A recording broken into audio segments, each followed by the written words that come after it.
Hello ఎస్ఎస్మరాకి family నేనంటే వాళ్ళ language లో మీకు వాడు హలో అయితే చెప్తున్నాడు. సరే నేను ఎక్కడ ఉన్నానని చూస్తున్నారా? మా అమ్మమ్మ ఊరు వచ్చానండి గంగారమ్మ తల్లి వారాల పండుగ కోసం పెద్దగిరివాడ. ఈ గ్రామంలో ఈ పండుగని అంగరంగ వైభవంగా అయితే జరుపుకుంటారు. ప్రతి కుటుంబ సభ్యులు వారి వారి కొడుకుల్ని కూతుర్ని కోడల్ని పిలుచుకొని అమ్మవారికి పసుపు కుంకుమ చీర గాజులు అయితే సమర్పించుకుంటారు.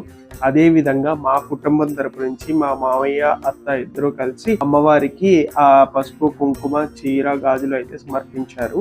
అండ్ నైవేద్యం అమ్మవారికి ఇష్టమైన గారెలు బూరెలు అండ్ పెరుగన్నం ఉల్లిపాయ అయితే సమర్పించి హారతి అయితే ఇచ్చారు. నేను కూడా అమ్మవారికి పసుపు కుంకాలు సమర్పించి నాతో పాటు మా ఎస్ఎస్ మెరాకిల్ ఫ్యామిలీ అంతా బాగుండాలని మనస్ఫూర్తిగా అయితే కోరుకోవడం జరిగింది. మరి వారాల పండుగ అంటే డప్పు ఉంటది కదా, ఆ డప్పుకి ఒక చిందు ఉంటది కదా, ఆ చిందు మా తమ్ముళ్ళు ఎరగా తీసేశారు. ఆ లింక్ కింద ఇచ్చేస్తున్నాను, క్లిక్ చేసి ఒక లుక్ వేసేయండి.